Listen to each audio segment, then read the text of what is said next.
Hi, my name is Bojan Bazelli, cinematographer, and you're listening to Go Creative Show.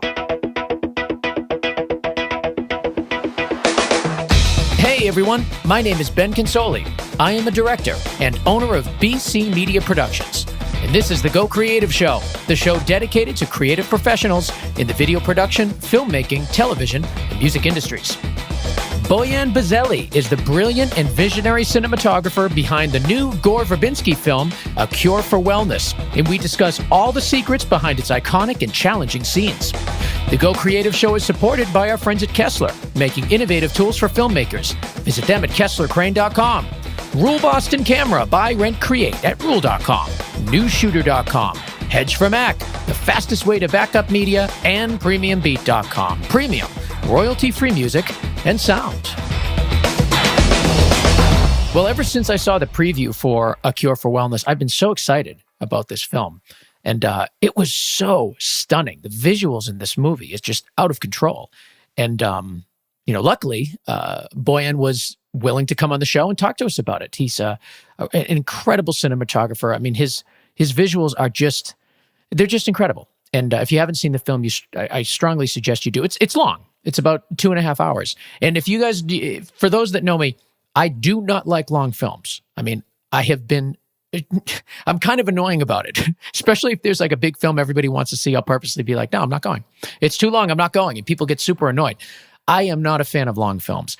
This was 2.5 hours, and I could not pull my eyes away from it. I just couldn't stop watching it. It was so compelling, largely because of the cinematography. And luckily, Bojan's here to talk all about it. And that's coming up in just a couple of minutes. But before we get there, I've got some big news from Rule Boston Camera. They now offer professional drone services. So if you guys are looking for drone services, they have it. And they're shooting in all sorts of great formats. Red Epic Dragon, Red Weapon, Arri Alexa Mini. All the way down the line. Canon, Sony's, Panasonic VariCam.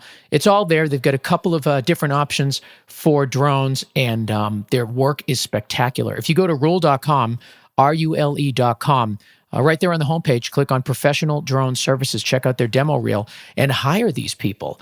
Their rates are great, and the footage looks amazing, and their stuff is fantastic.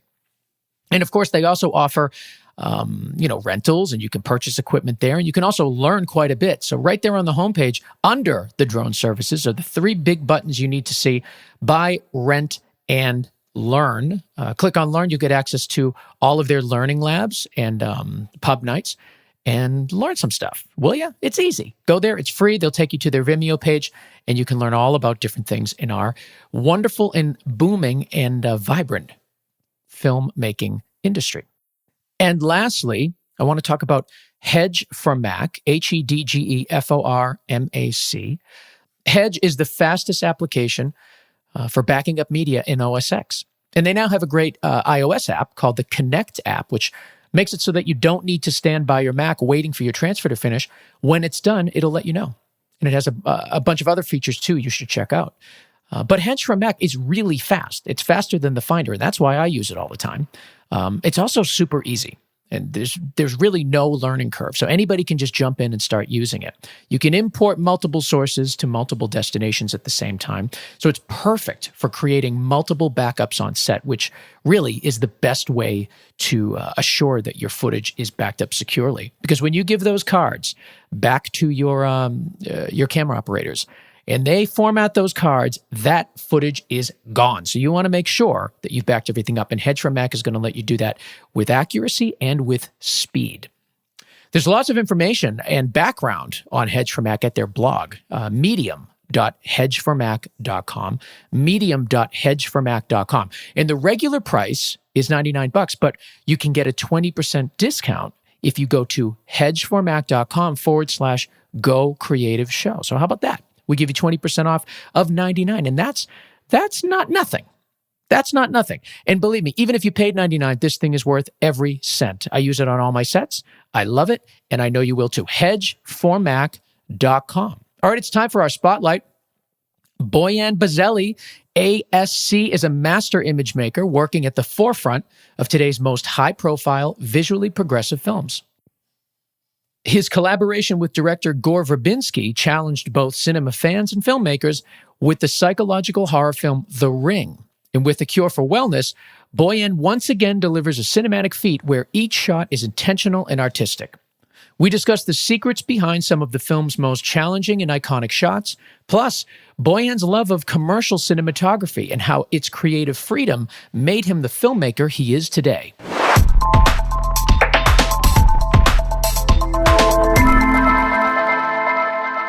So I'm here with Bojan Bazelli, cinematographer and director of photography of A Cure for Wellness. Thank you so much for being on. Oh, yeah. Thank you for having me. When you got this script, what ran through your mind? Because there's like a million different genres in this movie, and they're pulled together so seamlessly. What did you think when you first got it?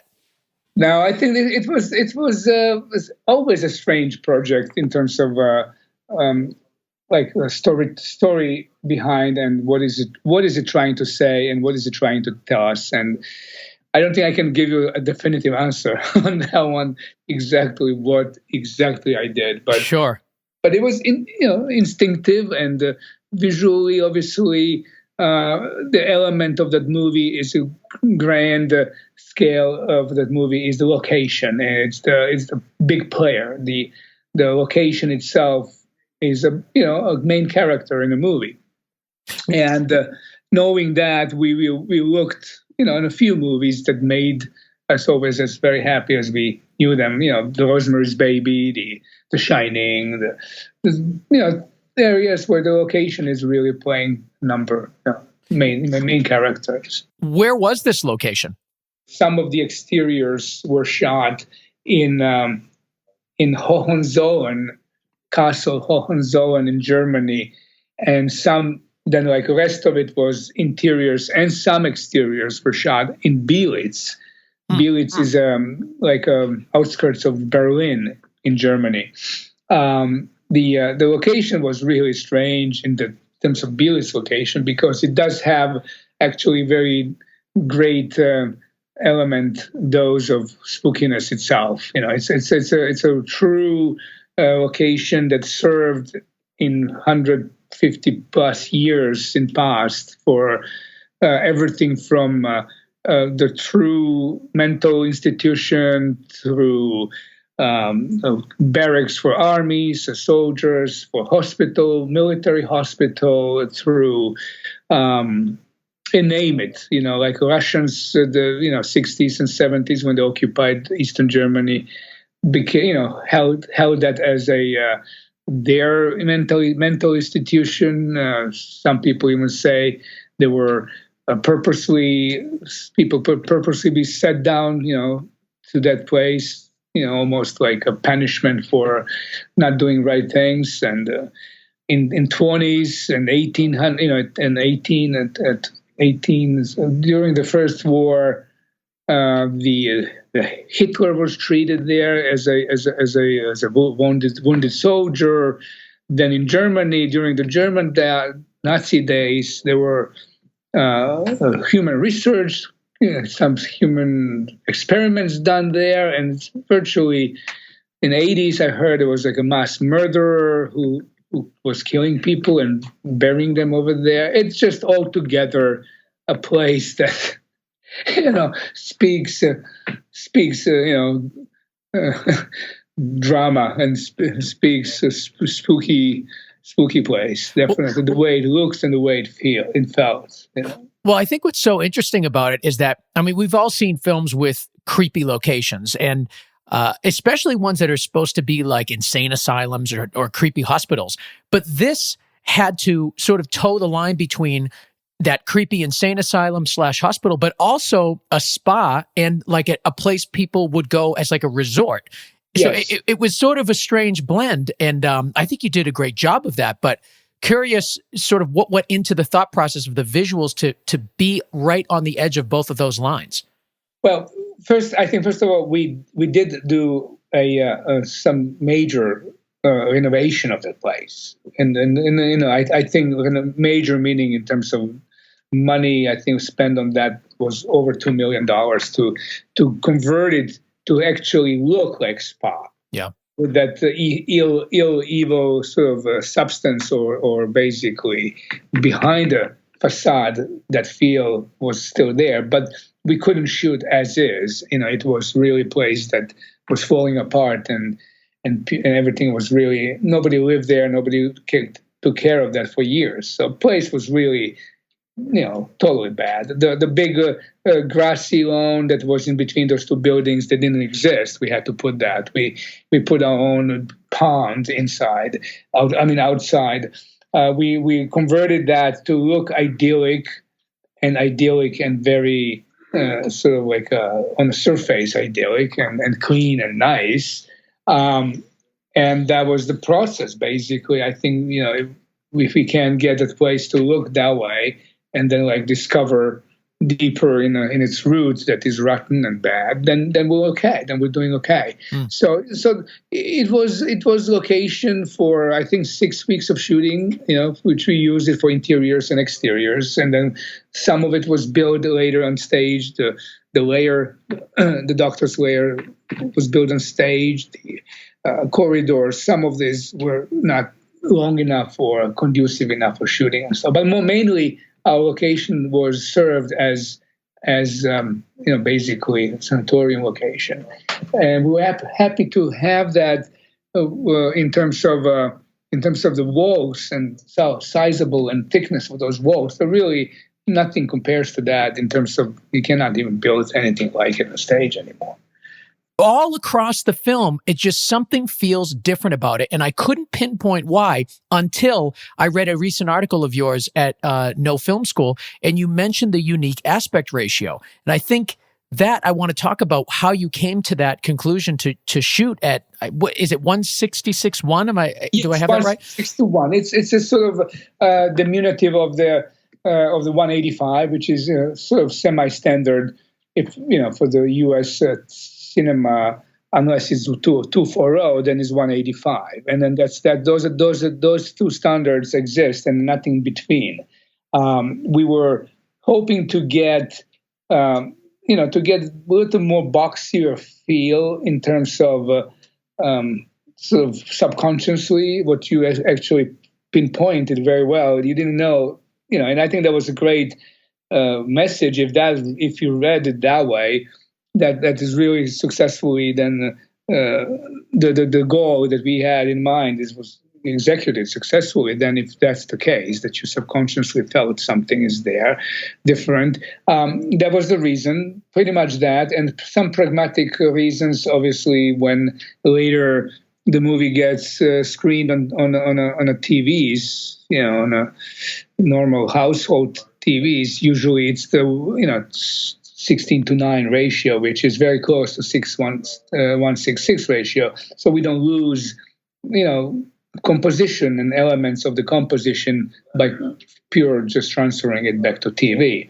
So that was pragmatic reason, and then artistic was one to do this boxier square feel of the frame, which helped us frame the big buildings and tall buildings and high ceilings and corridors that have really lots of height and so on. So that was sort of very pragmatic, and I think it's great because these days you can do really anything. With digital, you can just choose your format. It's like almost as easy as like, okay, well, the theaters would not project it that way, but if you gave them, standardized format with the black on the side, they will project it and it will look like that way. So yeah. It's just good news for I kind of almost feel like none of us should be ever doing movies in regular formats anymore. I mean, why not? Why not choose the best crop for the subject matter you have to shoot? Yeah. In one way, there was always. I mean, to the point, why not shoot a vertical frame? I don't know, but I'm saying, but in one, it's all free today. There's no rules. I mean, maybe there are regulations in terms of theaters, but no rules. Yeah, and that's interesting because you do feel the height. You feel the height of these buildings and these structures when you're watching it, and even just a little bit of modification like you did, it really does make a difference. What were you shooting on? Like, what was your camera and lens package to achieve this look? Well, basically, it's simple. It's the whole chip, the Alexa chip is basically four to three. It's almost a square. So we used the whole chip. We just clipped tops and bottoms so very little, and that's what created 1:6:6 ratio. And if you then like try to get a lens that will cover the whole chip, then you really quickly run into limited choices, and basically not limited choices, but the only choice at the time, it's probably even today, that can of a lens that can cover the whole chip is the Leica lens, the Leica Summilux lens. They are built for almost larger format. They can cover the side to side, no problem, every lens. And that was our direction. Obviously, we looked for the lenses that can do that, and we found only the Leica lenses, and we used them. Luckily, they work great. They also had this soft, milky, kind of creamy feel. They were not fully crisp and sharp at the time where the focus is on, yes, but not the follow-up of the focus is sort of almost abrupt. So whatever is not in focus is never going to feel in focus, and especially with that format. He exaggerated a little bit more that out of focusness, the bokeh and the depth of field was a little stronger or less than in other lenses. The interesting part about that format is that you could never frame actually full close-up because there was so little taller frame, so you always get a little more torso. When you do a classical close-up, your bottom frame line never ends in Adam's upper area, but ends down almost like one button on your shirt. So it kind of adds a little unusual feeling with a close-up. And if you back up a couple of inches, you get even second button of your shirt. So then it feels almost like a portrait, like a portrait look. And it kind of worked great with Dane's face and the just like portraying people in that format was a little more interesting and like a strange and odd. But we had to also leave a little more headroom in terms of composition because the frame did not sustain the classical headroom. Because it was, again, as I said, was on a vertical side. When you would compose it with a normal classical landscape headroom, you would feel like, this is not right. So we had to train our operators and kind of like to go against their instincts of framing typical headroom, but adding more. And it took a week to let go of that usual instinct to correct and put a top frame line right where almost touching some actor's head, to let go of that and just be free and frame it higher. Anyway, so that was sort of a little of that. We were very happy that format worked for us. No. Well, what were the focal lengths that you relied on mostly for the film? I mean, it seems like a lot of wide shots. Yes. Well, both of us, Gore and I, both love wide angles. We believe that wide angle is the best lens to show the sets, to show the movement, to show the depth, the perspective. My favorite lens was the Leica 29 millimeter, which is unusual odd number. Usually it's 27, then it's like a 32.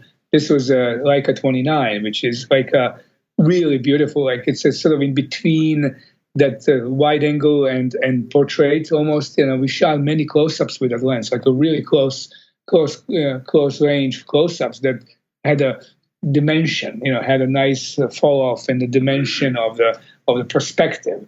They were, it meant being right on top of the actor's face with the lens, but that was okay. We wanted that feel.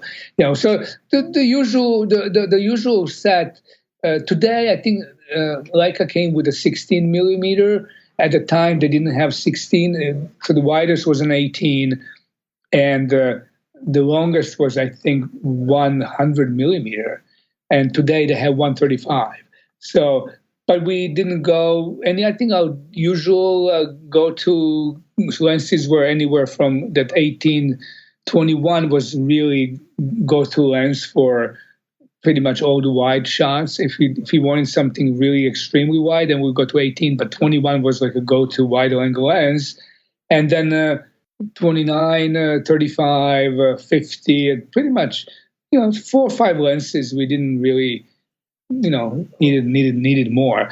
Gore also doesn't shoot 2 cameras at the same time. He doesn't believe in a 2-camera setup. Obviously, knowing that how he wants to run the head, like a eye direction between 2 actors is it's very close eye line, a very tight eye line to the mag box. So the B camera would not really do any good. I mean, we did B and C camera for action sequences and all the eel sequences when him falling and pulling. There's many cameras rolling, but in terms of acting part, when it's an acting thing, there's always 1 camera. So it's kind of a little easier to coordinate that. Our package usually is very simple. It would be 2 cameras and box of lenses. Really, not much. It's not much to add to it. I want to talk about some of the iconic images and scenes in this film. I mean, I'd like to start with this train shot, which I know you've mentioned is one of the easier shots in the whole film. But I want to start there because I might take it back. I might take that back. Okay. Well, it was easier when you see it, but I think it took an army of people to do it. We had to actually. I mean, look, it's easy shot to execute, but once it's all done, once you own the train, once you own the railroad, once you own the Swiss Alps, once you own the travel from I think it's where did we go in Swiss Alps? Well, basically we had to own the route and all that. So when that's all organized, just putting camera and rigging it off the side of the window, plus the idea of doing so, it's kind of lends itself to an easy execution. But it's army of people doing it for weeks before we can able to shoot that. So kind of easy is, but it's difficult at the same time. Well, the shot is absolutely beautiful, and for me, it sort of is the shot of the film, not the best shot or the best most crafted shot, but it's the shot that explains the whole film for me. It has reflection, which is a common theme in all the water shots. Yes. It has beauty that descends into darkness. I mean, this is, and it's the fact that you really can't turn around. You're stuck in the direction that it's going, and there's really no way out. And all of those things are kind of encompassed in that one shot, which is why and plus it's beautiful. But for that one really stands out to me, and it's all over the trailers and everybody's talking about it, and that's clearly why. But let's talk about some of the more challenging shots. I mean, that water tank has to have been one of the most challenging ones. It was difficult. It was difficult for actor, I think, the most. Dane's character is in the state of mind now that he doesn't really know anymore. Is he dreaming, or is he real, or is he sick, or is he not sick? Does he need, he's kind of letting in a little bit of that need to be pampered maybe, or need to be cured. It's extremely difficult mechanics to execute as an actor. Plus, for us, we were trying to create this secondary image, secondary reflection of his in the water.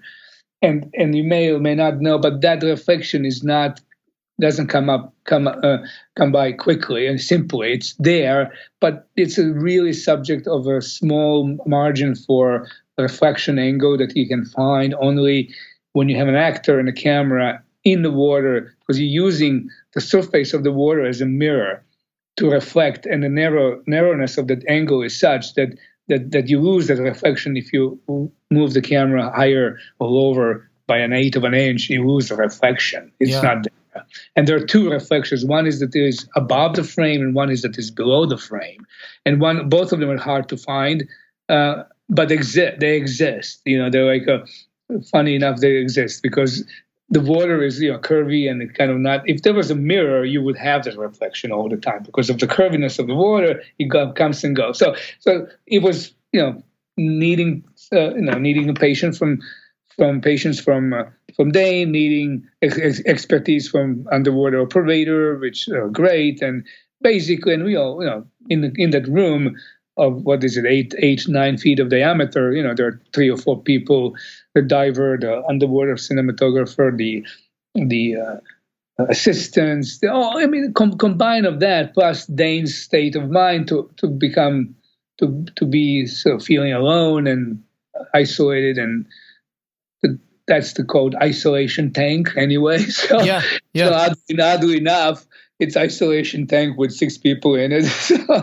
But anyway, so it all together, it's a hard degree of difficulty to achieve, and just to have actor act and be his own, so all that plus technically what actually happens after the water rises up into the ceiling and he goes with it and he loses his breathing instrument, and it's all kind of difficult to shoot with water, and we had to light it inside so that the illumination is utilitarian and doesn't need to be actually, we don't need to carry underwater lights because we will be seeing them. So we had to build, interestingly, those interior lights with a sort of like illumination of a tank itself.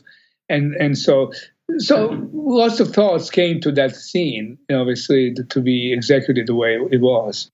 And just something so simple like the water, just keeping the water still. That must have just been so tedious to sit there and get everything in line and everything set. Yeah. And then you got to wait for the water to get still. And just the slightest thing could just ruin that. Exactly. You don't have the water still, you don't have a reflection. And then you have to wait. And if somebody moves, or if they moves, the ripples. And it's like bouncing back and forth because it's a narrow radius. It goes back and forth from inside the tank. And it's just like, all hands on deck, and everybody's, doing their job and trying to, make it work. I mean, it's amazing. I heard Gore talk about that steam room scene where the main actor Lockhart gets locked into the steam room. Every time he turns around, the walls are closed, and you're kind of playing with perspective. And it appears to be a single shot. Can you talk to us about that scene and how you executed that? That's a difficult one. That is, I'd say the difficult one from a point of view that camera sees everything. It's basically we are in a 360 world, and then we are constantly moving with Dane in his face, on his face. Then when he looks away, we see something else. Then we pan around and we see the wall comes in, behind the camera. So it's just to get everybody up to speed who haven't seen. So the main character Lockhart walks into a steam room. He's discovering this new world that he's in. He walks in and he sees a wall. And then he turns around and the door the entryway that he came in is also now a wall. So now he's kind of looking throughout the room, and the entryways are turning into to walls and vice versa. And it's completely insane, but it's all a single shot. So that's what I'm curious how you achieved that look. Well, the wall was obviously on a special rig. That's what I mean. So are these walls physically flying in and out? Yes. Okay. Oh yeah, absolutely. Yeah, there's 2 walls of physically flying in and out. Yes, and then obviously there's a steam element that complicates everything, because if it's too much steam, you don't see the wall. If it's not enough, it's too dry. If it's too heavy, you lose the actor's information. If it's so all that plus it's steam. It's real steam that does create, lens fogging and water. So we had to rig special hoses to keep the water. We couldn't use the rain deflectors. We had to use air blowers to take the steam off the glass of the lens. We had to protect the camera. We had to obviously all that. Plus, it's on Steadicam. Plus, there's 7-8 people around the camera that also have to move together. There's a lighting involved because we had to see his face, so we lit it pretty much all in sort of available, practically lit, except we had to have a unit that would help Dane read his eyes with the better, not to go too dark. So that unit had to come around as well, with the camera whipped around as fast as it whipped. Then everybody had to either duck down or come around and come back. So it's like, orchestrated, like almost like dance, like a dance number with everyone's moving one direction, then the other direction, and also Dan, the way he took his character and he kind of interpreted his character. He was so into it that whatever he does, we have to recreate, accommodate, and adjust to it. Sometimes he would react abruptly and move faster forward. We would not be able to carry him. So it was called a combination of things, because you don't want to tell actor not to react the way he wants to react. Yeah. You don't want him to say. So basically, we had just to shoot this until we got it. Is it Gore's style to have a lot of practical effects? Sounds like it is. I mean, in this time of cinema, a lot of stuff is just done in CG, and you don't really, just add some steam in afterwards, or just put them on a green screen and have them twirl around and do whatever you want. It seems like you guys are really taking to practical effects. Well, I think like whatever we can do in camera, we'll do in camera. Yeah. So it was not sort of lack of knowledge and capability to fix something in post. Yes, we do that. But I think in general terms, filming like as much as can be filmed, in real camera, in the camera. I mean, it goes for his Lone Ranger too. I mean, there was also obviously visual effects and lots of scenes in Lone Ranger, that CG scenes and trains and all that. But the beauty about that whole film was that the real people are running on a real train, on top of the real train, as that train is moving on a real location. So that is unforgettable feeling, in an age and time of modern effects. Nobody does that anymore. So, but he is the true, creator. He wants to explore all the possibilities, and it's all just for the best of the results, and then definitely you can't deny that those results are tremendously greater and better than if you have to mimic all of that on stage with lights and stuff like that. I mean, not that it hasn't been done and successfully and greatly, but this type of filming is certainly more interesting.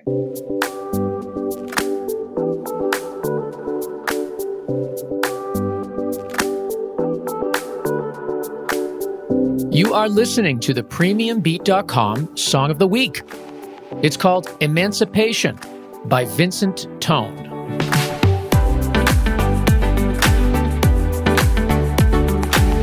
PremiumBeat.com is where to go for all of your royalty-free music and sound effects. On their website, you get access to a collection of thousands of royalty-free tracks. You heard me right, not hundreds, thousands of royalty-free tracks for as low as $49 each. And you don't just get the song. You get a selection of cut downs. You get loop package. They give you 15s, 10s, 30s. And the loop packages are great. So with all of these assets, you can customize the track to fit your project perfectly. Their music is inspiring, it's creative, it's fantastically produced and recorded, and it's going to make your clients happy. So head over there, PremiumBeat.com. All right, let's take a minute and talk about Kessler.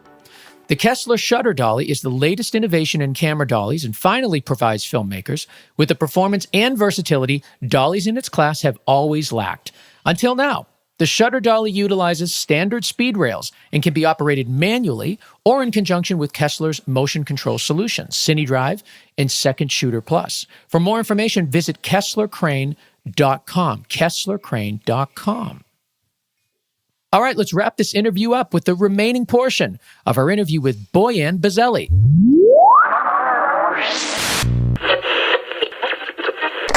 Were the eels real? There were an awful lot of eels in this film. Yes, the eels were real for some scenes, and for some scenes for CG. Like the eel that goes inside, I think the big tank, isolation tank, when it goes by his hand, that's a CG eel. Okay. The eels that were in a tub with Mia, they were real eels, and they were not in touch with her. Obviously, she wasn't in it with them. It was a separate pass.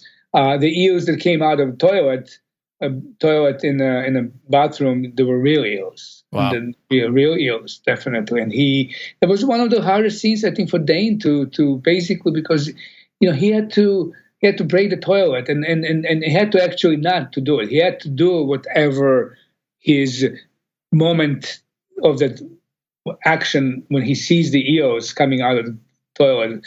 When he sees them, he has to do what I think that moment his character would do, and he was unpredictable. We didn't know what he's going to do exactly.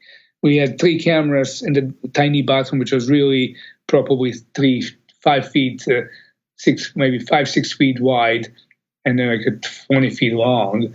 And he pulled the toilet, and with his crotches and his foot in a cast, and slipped on it and fell down with the toilet, and I mean, all just like some tremendous physical action on the actor's side, dangerous almost to the point he could hurt himself. But greatly executed, and it's like one of those like ickiest scenes you can even imagine. But just watching that scene being filmed, with the eels, with the real eels, and people bringing eels it's like amazing. There are a lot of not similarities, but there's a lot of connections to The Ring in this, at least for me. The constant circle imagery, the window in the tank, the driveway as the car's coming up and down. You have that reflection in the deer eye, and I think the color palette too. It feels like it's nodding back to The Ring, which is another film you did with Gore. Was that intentional? Do you feel like that's true? Yes, it was intentional in one way. The other one was like a lack of one thing we kind of explored like visually in terms of color and palette. Both of us liked that color, and in the ring time there was it's actually all photochemical process, and the color was all done in camera with the filters and film emulsion and all that. In this Cure for Wellness, it's we didn't use the green filters, but the settings on camera were adjusted so they kind of pick up on the blues and greens. But we didn't want to like fully mimic all that. But there was a sort of element of ring reminiscence, because we're doing it again in terms of like back to horror roots of his or The Ring. So let's make some couple of statements, and he was keen on that. He wanted definitely to read clearly that the Ring closing chute on that tank was purely legible as a ring circle for the ring. Then as you said, the eye, the elements of that, and just color. So yeah, he kind of wanted that to squeeze in sort of subconsciously, subtly, maybe into the story. Did you know the crew that you were working with for this film? No, I was actually funny enough. I was finishing film in New Zealand. This film, Pete's Dragon, and when I was contacted to go with Gore, and I said, well, I'm doing this movie in the horror, but I don't know. Can you able to do it? Are you going to be able to do it? Or, because I was still shooting, and that the pre-production was starting to be, when I'm done and all ready to be in pre-production for Cure, it was like 7 weeks left before the principal would start, and he was not happy about it. He wanted me to be on a 10 weeks pre-production schedule. Yeah. One of those other elements was, and on top, I said, on top, you're not going to have anybody that you know. I had to, he had to agree on the whole German crew for the incentive money and all that. So on top of it, you can't even have your own gaffer or not even your own assistant. No, basically, so on top of all of that was difficult for 7 weeks. I had to kind of put that in. I said, well, look, maybe you're right. Maybe this is not even possible to do. Obviously called me back and said, listen, I'd rather have you with 7 weeks of prep than somebody I don't know with 10 weeks of prep. So, yeah.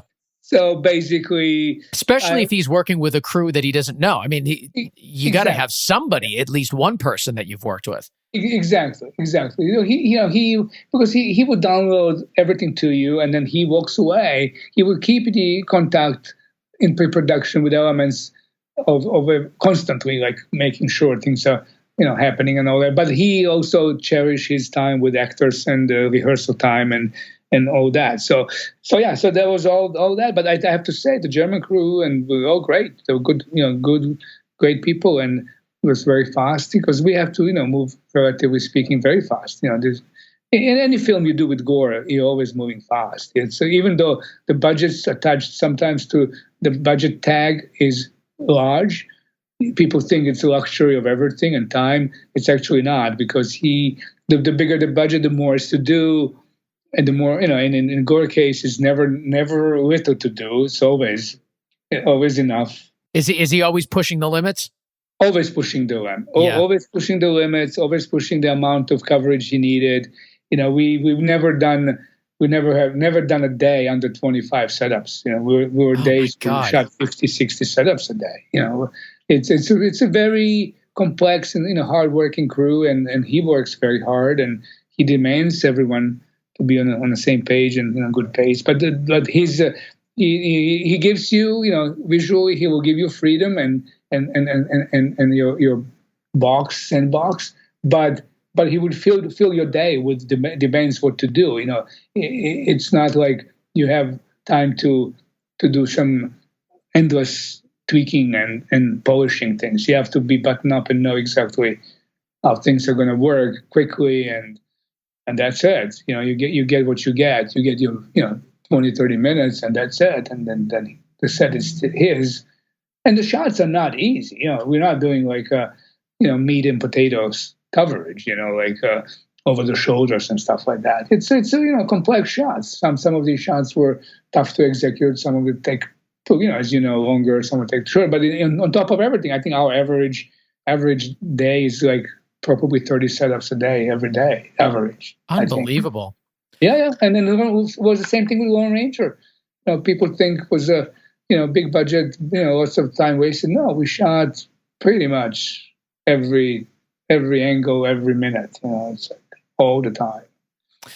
In our last couple minutes here, I just want to talk briefly about commercial work, because you seem to really enjoy doing it, and you're sort of your way of getting into commercial work is a little bit unusual, because you started with film, and yes. Most people go the opposite direction. So talk to me a little bit about that. You've certainly shot a bunch of them. How did you get into them? Well, here's the thing. I wish I can say the golden days of commercials are ahead of me, but I don't think they are anymore. The golden days of commercials, period, I think they're not there anymore. I think a few exceptions, pretty much all that is sort of average sort of Joe. Well, why do you think that? Is it budgets are too low, or creativity is not there, or like? Yeah, I think money is not there anymore. That my movie, my sort of conversion from movies to commercials were in like probably early 90s, like late 80s, early 90s. Yeah, and those even for when I was entering that era of commercials, which were great. People were already saying, well, this is, 5 years earlier, we would be doing 3 more days for the same commercial. Even then you felt, to me, didn't feel bad at all, because I came from medium to low budget movies that, we had to shoot pretty much 2 or 3 pages a day.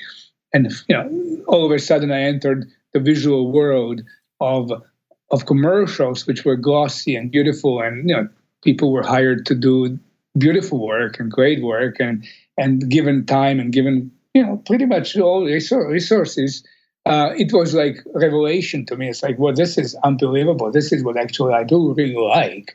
Because I like good images. I like nice images. I like quality photography. Sometimes in low budget movies, you basically have to come up with mutual denominator and do what you have to do, still get it done. But if it's not great, super great, it's still good scene and still works and all that. In commercials, unless it was beautiful, it wasn't good. So Yeah, so then yeah. that was great. That was, for me, was a fantastic thing, and I entered that field, through, I think, Gore's maybe first or second commercial was Gore's. I entered the field, after the film, movie called California with a K, with Brad Pitt and Juliette Lewis. And that movie was directed by a commercial director, Dominic Senna, who was in propaganda. Propaganda was the mecca for commercials those days, and was like basically through him, all the commercial agents and basically agencies, and they saw the movie, and because of his connection to commercial field and music video field, they like always like, oh, who is this guy who shot the California? The movie looked great. Let's get him to shoot a commercial.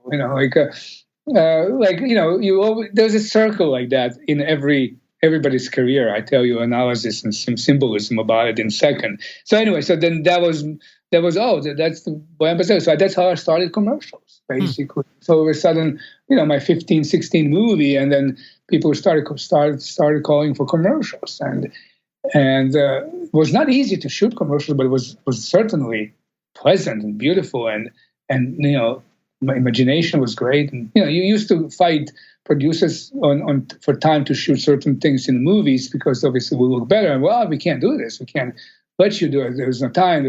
In commercials, we're like, what time do you want to shoot the shot?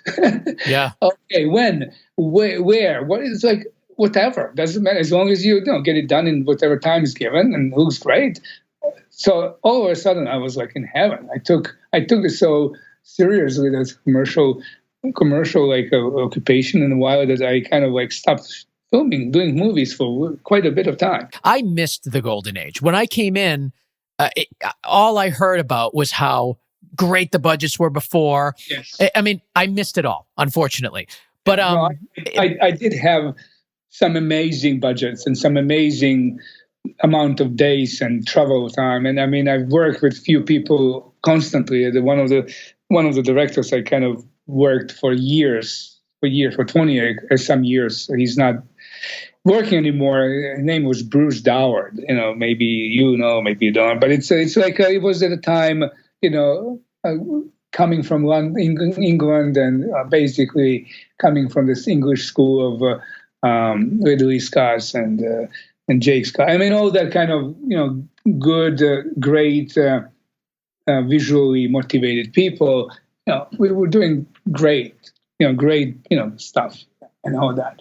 But interesting how obviously everything goes around, in one way. I just recently, before I started this movie, I was actually up for a commercial, and I, was, every artist was, I'm going to get it, because obviously it was in my realm and field of expertise and all that. And then my agent told me, well, they told me the company wanted to get someone unknown, so they wanted to go with let's get the guy who did Moonlight, because it reminded me exactly of what my my things, because that's how would I get commercials from not getting John Toll to do it or Darren Davio, but let's get Bojan Bazelli, who's like new and upcoming, and all that kind of stuff. But yeah. It's a great field in all that competition and all that. It's all still wonderful in sort of way that how it works and how it is. But yeah, and I'm still very active in commercials, but I'm unfortunately witnessing the decay and downfall of that field, of those beautiful spots. But it's still still very great, and I'm happy to entertain myself in that field more. Between the projects and all that. Well, your work is absolutely beautiful. A Cure for Wellness is just spectacular. I mean, I can't get it out of my mind. I have to see it for a second time in the theater. I have to, especially. It's just one of those films. It just sticks with you. It really does. The visuals are incredible. Well, I think Gore's ultimate goal was for people to see it twice, not to get it for the first time. I don't know, is that going to capitalize? Is it going to be the case? But I know when we talked, his idea was this movie is it's beast on its own. It's a different sentiment. It's different, something that he never kind of felt that should be taken maybe as a one-time go film. Maybe he hoped that people would question and ask why, and why is this way, why is it that way, so they can go see it again. Yeah. But hopefully that's the case. Well, it is the case for me, and I'm sure a lot of our listeners as well. Thank you so much for being on. I really appreciate it. What are you working on now? What's Ben, I thank you. I'm actually in pre-production on a movie which is called Underwater. Oh my God! Again with the water. Haven't you had enough? Oddly enough, yeah. It's a great story. It's a great director, William Eubank. He's a very visual cinematographer, director. He shot one film, his own film. He shot and directed called Love, and the second film he just directed was called Signal. With Larry Fishburne back about 2-3 years ago, and this film takes place underwater in a station in a futuristic times where things go bad, and people in that station have to survive, fight for survival. Not all of them survive, and then basically story of survival. We have scheduled to start shooting in a month in New Orleans on stage. And that's it. So I'm in pre-production, trying to figure out how to shoot this movie. How cool. Thank you so much for being on. I really appreciate it. And your work is fantastic. And we'll have to have you back for your next film. Yes. Well, we'll see what happens after we, hopefully survive in the underwater. Exactly. If you make it up for air. I'll tell you all about it.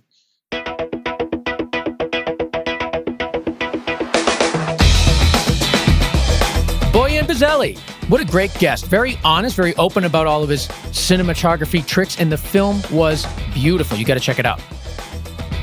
I want to thank Matt Russell for mixing and mastering and making the show sound so good.